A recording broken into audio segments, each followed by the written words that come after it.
अस्सलाम वालेकुम बच्चों, मेरा नाम अब्दुल क़य्यूम है और आप देख रहे हैं मेरा चैनल AQ ऑलवेज लर्न। आज मैं आप लोगों को समझाने लगा हूँ 9th क्लास की मैथ जायज़ा मश्क 3 सवाल नंबर 4। वैन अशकाल का इस्तेमाल करते हुए अगर ज़रूरी हो तो द ज़ैल के बराबर के एक रुकनी सेट लिखें। तो हमारे पास ये सवाल दिया गया है। इसका पहला पार्ट है ए कम्प्लीमेंट। ए कम्प्लीमेंट तब इसका निकाल सकते हैं जब हमारे पास ए और यू दो सेट दिए गए हों। तो हमने ये दो सेट सपोज किए हैं, फर्ज किए हैं। यू सेट हमने सपोज किया 1 2 3 4 5 और ए सेट हमने सपोज किया है 1 2 3। तो हमारे पास इसको यानी कि बराबर रुकनी बनाना है, हल करना है ए कम्प्लीमेंट का। ए कम्प्लीमेंट हमारे पास होता है यू माइनस ए। तो हमारे पास पहले ए सेट यू है, यू सेट है 1 से 5 तक, 1 2 3 4 5 माइनस ए हमारे पास 1 2 3। ठीक है, अब हमारे पास ए कम्प्लीमेंट बनेगा माइनस ये इस u माइनस ए का मतलब ऐसा है कि जो अरकान या रुकन इस सेट में हूं लेकिन इस सेट में ना हूं वो लिख सकते हैं। 1 2 3 1 2 3 तो इस सेट में है।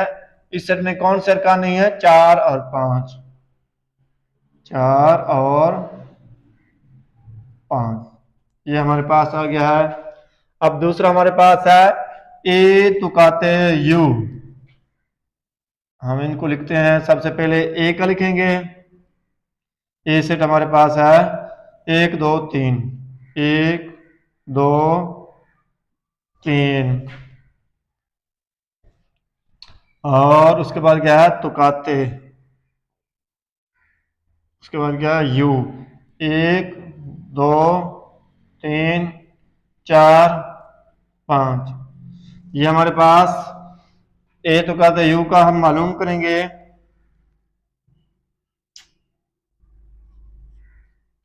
ए तुकाते यू। अब तुकाते का मतलब ऐसे अरकान या रुकन जो इस सेट में भी मौजूद हूं इसमें भी हूं वो लिख सकते हैं। 1 इसमें भी है, इसमें भी है, 2 इसमें भी है, इसमें भी है, 3 इसमें भी है, इसमें भी है। अब इसमें और नहीं है, इसमें है लेकिन नहीं लिख सकते क्योंकि ये 3 अरकान दोनों सेट में मौजूद थे। तो हमारे पास ए तुकाते यू किसके बराबर आ गया है? ए के। ठीक है, ए तो कहते हैं यू किसके बराबर आ गया है? ए के। तो हम लिख सकते हैं ए तो कहते यू बराबर है ए के। अब हम इसका तीसरा पार्ट मालूम करेंगे, ए यूनियन यू। ठीक है, तो यूनियन क्या आएगा? यू आएगा। सबसे पहले हम ए का सेट लिखेंगे। ए हमारे पास है 1 2 3, 1 2 3। उसके बाद यूनियन, यूनियन के बाद यू का सेट 1 2 3 4 5। यह हमारे पास आ गया है ए यूनियन यू बराबर है। अब यूनियन में वो सेट वो अरकान लिखे जा सकते हैं जो दोनों सेट में मौजूद हों। अगर एक ही रुकन डबल आ रहा है तो हम उसको 2 मरतबा नहीं लिखेंगे बल्कि 1 मरतबा लिखेंगे। तो हमारे पास तरतीब देंगे 1 2 3 4 और 5। ये हमारे पास ए यूनियन यू का आंसर आ गया है। ए यूनियन यू का मतलब ये किसके बराबर है? यू के बराबर भी हो सकता है। ठीक है, अब ये पूरा सेट देखें और यू सेट देखें बराबर है। अब इसके बाद चौथा इसका पार्ट है ए यूनियन खाली सेट। अब देखें जब ए यूनियन खाली सेट ए हमारे पास है 1 2 3 और यू हमारे पास है वो, जब हमारे पास, अब हम इसको हल करते हैं, ए की कीमत लिखेंगे ए सेट की 1 2 3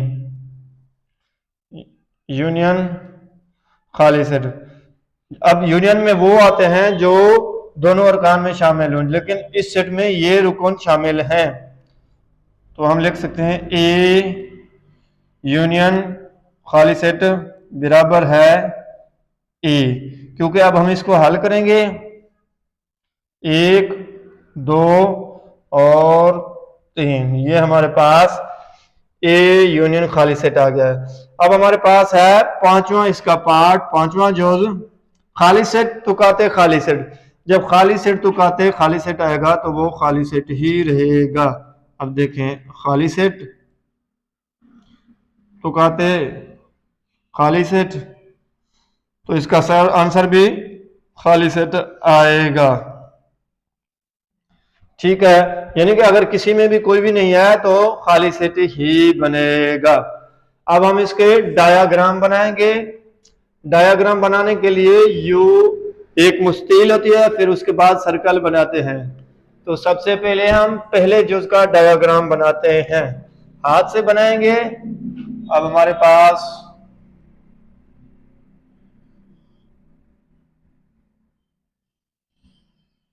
ये मुस्ततील है और इसमें एक गोल दायरा बनाएंगे। अब देखें ये छोटी इस वजह से बनाई है क्योंकि हमारे पास जगह नहीं है, तो ये हमारे पास यू आ गया है और ये हमारे पास ए सेट आ गया है। अब देखें हमारे पास जो ए कंप्लीमेंट का आंसर आया है वो कौन से सेट में से आया है, यू के सेट में से आया है या ए के सेट में से।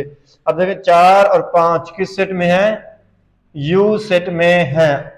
4 5 यू सेट में है, तो यू वाले को हम शेड कर देंगे, इसको ऐसे भर देंगे, ये शेड हो गया है। अब जिस सेट को, जिस जगह को शेड करते हैं उसका मतलब वो उसका आंसर वेन डायग्राम में उसका आंसर है। तो हमने इसका यू वाले सेट को शेड कर दिया है। ये हमारे पास पहले पार्ट की वेन अशकाल आ गई है। अब हम दूसरे पार्ट की वेन अशकाल बनाएंगे, वो इस साइड बनाते हैं।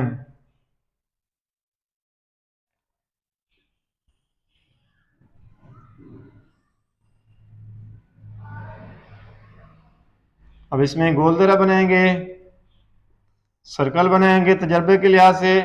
ये हमारे पास यू हो जाएगा, ये हमारे पास ए हो जाएगा। ठीक है, अब हम इसका आंसर देखते हैं। 1 2 3 किसके बराबर है, एक सेट के बराबर है।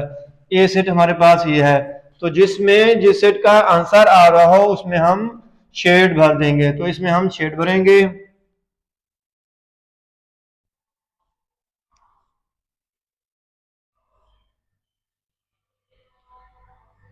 ये हमारे पास इसके भी वेन अशकाल बन गई है क्योंकि इसका आंसर यहां से आ रहा है।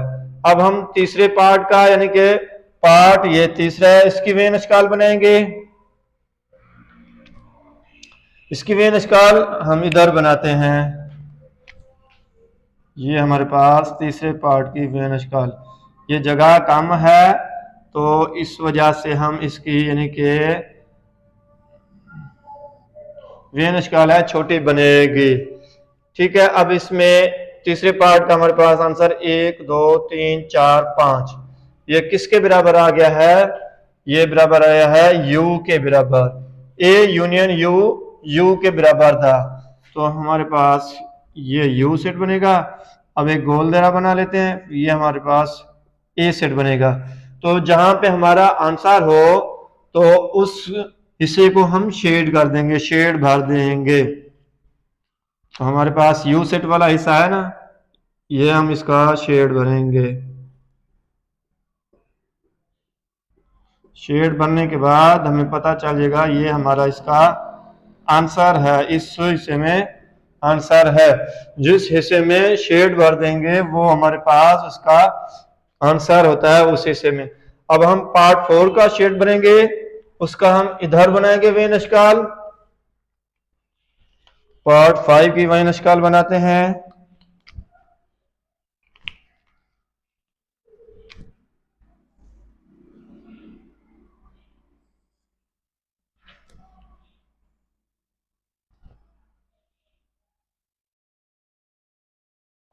इसमें एक गोलदरा बनाएंगे, ठीक है। इसका नाम रखते हैं ए सेट, इसका यू सेट। पार्ट 4 में हमारे पास जो आंसर आया है 1 2 3, 1 2 3 किस हिस्से का है? ए के यानी कि हिस्से का है, जिसमें ए सेट के तमाम एलिमेंट्स हैं, तमाम अरकान हैं। तो हम ए सेट को शेड भर देंगे।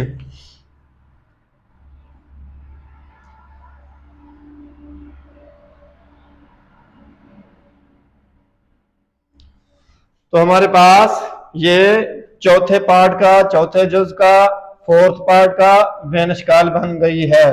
तो इस वेन अशकाल के मुताबिक हमें पता चल जाएगा कि कौन सा सेट में यानी कि जवाब आ रहा है। अब हम इस पांचवें जुज का वेन अशकाल नहीं बना सकते हैं, क्योंकि ये पांचवा जो हमारे पास पार्ट है, जुज है, ये खाली सेट ही होता है। खाली सेट में किसी का आंसर का पता नहीं होता, तो इस वजह से हम इसका वेन अशकाल नहीं बनाएंगे।